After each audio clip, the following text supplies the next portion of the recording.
एक राष्ट्र एक चुनाव का मुद्दा एक बार फिर चर्चा में है। एक तरफ देश के कई राज्यों में विधानसभा चुनाव की तैयारियां चल रही हैं, तो वहीं अब देश में फिर से वन नेशन वन इलेक्शन की चर्चा तेज हो गई है। मोदी कैबिनेट ने बुधवार को एक बहुत बड़ा फैसला लिया है, जिसमें वन नेशन वन इलेक्शन यानी एक देश एक चुनाव को मंजूरी दे दी गई है। एक देश एक चुनाव पर पूर्व राष्ट्रपति रामनाथ कोविंद की रिपोर्ट को मोदी कैबिनेट से मंजूरी मिल गई है। माना जा रहा है कि अब केंद्र सरकार इसे शीतकालीन सत्र में संसद में बिल लाएगी।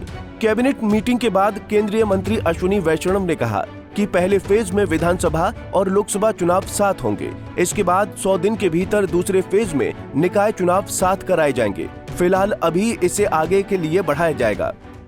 नेशन वन इलेक्शन में जो हाई लेवल कमेटी की रिकमेंडेशंस थी उसको एक्सेप्ट किया है।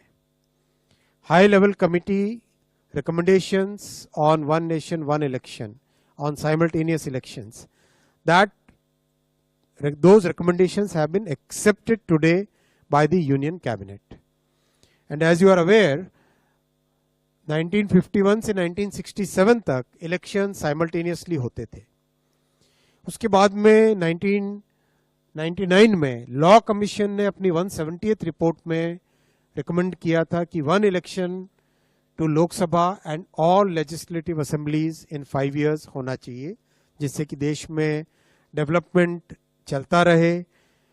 जो बहुत सारा खर्चा होता है इलेक्शंस के कारण वो न हो, बहुत सारा लॉ एंड ऑर्डर और क्रिमिनल जस्टिस सिस्टम जो बाधित हो जाता है, because policemen are totally deployed in maintaining the election law and order, वो सब जो बड़ा एक बहुत बड़ा एक डिसरप्शन रहता है वो ना हो। और एक तरीके से जो आज का यूथ है और आज का जो भारत है, जिसकी एक एस्पिरेशन है कि डेवलपमेंट तेजी से हो, चाहे इंफ्रास्ट्रक्चर का हो, चाहे एजुकेशन का हो, हेल्थ केयर का हो, चाहे एम्प्लॉयमेंट अपॉर्चुनिटीज़ का हो, चाहे मैन्युफैक्चरिंग का हो, उसमें इलेक्शन के प्रोसेस से बार बार जो बीच में एक तरीके से उन सब को एक स्मूथ तरीके से डेवलपमेंट चलता रहे। और वहीं विपक्ष ने वन नेशन वन इलेक्शन को मंजूरी वाले सरकार के फैसले को नकार दिया और कहा कि ये नहीं चलने वाला है। हम तो उसको नहीं मानते, ये नहीं चलने वाला है। डेमोक्रेसी में ये डेमोक्रेसी को टिकाना है तो जब जब चाहिए तब इलेक्शन करना पड़ेगा। ये एक पॉलिटिकल ड्रामा खेलते हैं, इससे फालतू कुछ नहीं है। हम ये कह रहे हैं कम से कम 3 स्टेट तो एक साथ करा दो।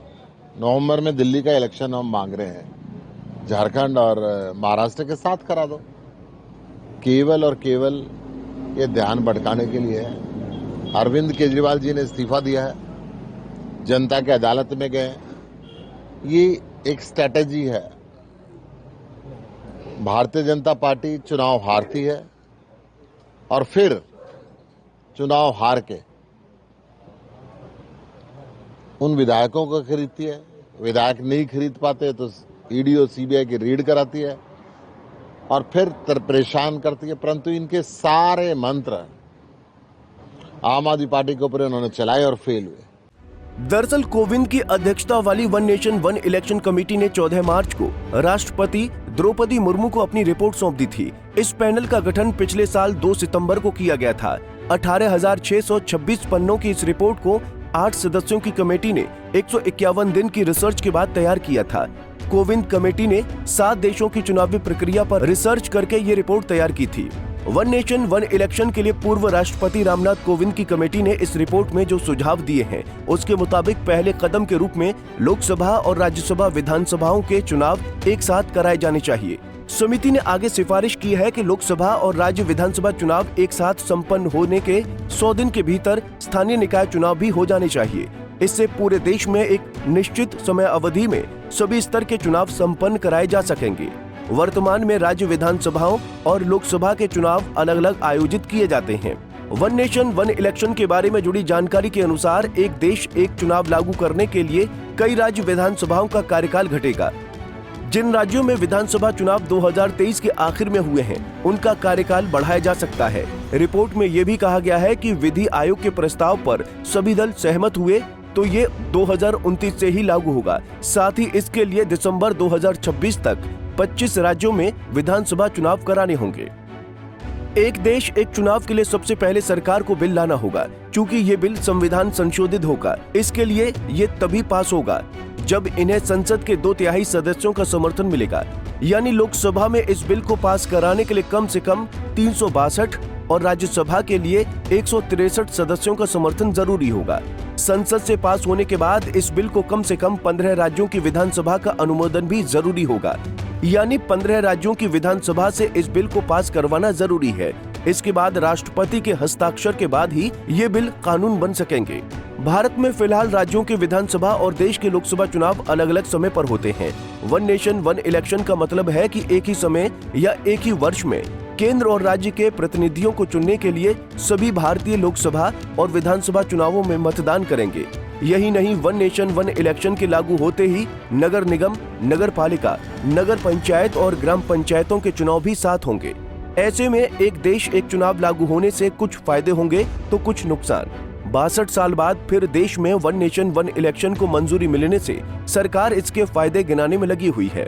भाजपा नेता अक्सर बताते रहे हैं कि 1969 तक लोकसभा और राज्य विधानसभाओं के चुनाव एक साथ आयोजित किए जाते थे, लेकिन एक साथ चुनाव होने से मध्यावधि चुनाव की कोई गारंटी नहीं मिलती। घटनाओं के रुख के आधार पर सरकारें कभी भी गिर सकती हैं और निर्वाचित लोकसभा भंग हो सकती है। इन कारणों से एक राष्ट्र एक चुनाव सिद्धांत को पत्थर की लकीर बनाना अव्यवहारिक ही प्रतीत होता है।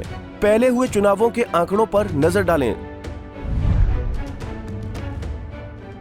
तो आजादी के बाद 1952, 1957, 1962 और 1967 में लोकसभा और विधानसभा के चुनाव एक साथ ही हुए थे, लेकिन 1968 और 1969 में कई विधानसभाएं समय से पहले ही भंग कर दी गईं। उसके बाद 1970 में लोकसभा भी भंग कर दी गई। इस वजह से एक देश एक चुनाव की परंपरा टूट गई। वर्तमान में केवल कुछ राज्यों आंध्र प्रदेश, अरुणाचल प्रदेश, ओडिशा और सिक्किम में लोकसभा चुनाव के साथ चुनाव होते हैं। एक साथ एक चुनाव कराने के विचार को भाजपा के प्रथम प्रधानमंत्री अटल बिहारी वाजपेयी और उनके चिरकालिक प्रधानमंत्री लाल कृष्ण आडवाणी ने भी उत्साहपूर्वक आगे बढ़ाया था और ये विचार कुछ समय से भाजपा के घोषणा पत्रों में प्रमुखता से शामिल रहा है। कैबिनेट की ओर से हाँ के संकेत एक दिन पहले ही मिल गए थे, जब गृह मंत्री अमित शाह ने कहा था कि एक राष्ट्र एक चुनाव मोदी सरकार 3.0 के कार्यकाल के दौरान अगले 5 वर्षों के भीतर लागू किया जाएगा। शाह ने कहा था कि सरकार इस कार्यकाल के भीतर एक राष्ट्र एक चुनाव लागू करने की योजना बना रही है। पिछले महीने ऐतिहासिक जीत पर तीसरी बार शपथ लेने के बाद अपने स्वतंत्रता दिवस के संबोधन में प्रधानमंत्री नरेंद्र मोदी ने भी एक राष्ट्र एक चुनाव का जिक्र किया था। उन्होंने जोर देकर कहा था कि लगातार चुनाव देश के विकास को धीमा कर रहे हैं। बहरहाल वन नेशन वन इलेक्शन को बीजेपी के सहयोगी दल जेडीयू और एलजेपी समेत 32 पार्टियों ने औपचारिक रूप से समर्थन किया है। वहीं 15 विपक्षी दलों ने विरोध किया है। जेडीयू के कार्यकारी अध्यक्ष संजय झा ने कहा कि जेडीयू एनडीए की एक राष्ट्र एक चुनाव योजना का पूरा समर्थन करता है। ऐसा करने से देश को न केवल लगातार चुनावों से छुटकारा मिलेगा, बल्कि केंद्र स्थिर नीतियों और साक्ष्य आधारित सुधारों पर भी ध्यान केंद्रित करेगा। हालांकि इसके बाद आगे का सफर आसान नहीं होने वाला है।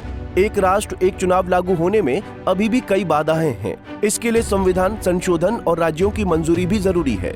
संविधान में संशोधन और सभी राज्यों और केंद्र शासित प्रदेशों की सरकारों के साथ साथ संभवतः प्रमुख राजनीतिक दलों द्वारा इस संशोधन का अनुमोदन किया जाएगा। बता दें कि संविधान के तहत राज्य सरकारों को राज्य विधानसभा को भंग करने और मध्यावधि चुनाव कराने की सिफारिश करने का अधिकार है, लेकिन इस बिल से क्या उन्हें एक तरफा तरीके से इस अधिकार से वंचित किया जा सकता है? अगर लोकसभा और विधानसभा के चुनाव एक साथ कराए गए तो राष्ट्रीय मुद्दे क्षेत्रीय और राज्य विशेष मुद्दों पर हावी हो जाएंगे। ये हमारे देश के संघीय भावना के लिए भी हानिकारक है। साथ ही एक साथ चुनाव कराने के लिए संवैधानिक संशोधनों की भी आवश्यकता होगी। ऐसे में सवाल ये भी है कि जिन राज्यों में हाल ही में राज्य सरकारों का गठन हुआ है, क्या वहां सरकार को भंग कर दिया जाएगा? Bureau report, Punjab Kesari TV. हमसे जुड़े रहने के लिए हमारे YouTube चैनल को सब्सक्राइब करें और नई वीडियो की नोटिफिकेशन के लिए बेल आइकॉन को दबाएं।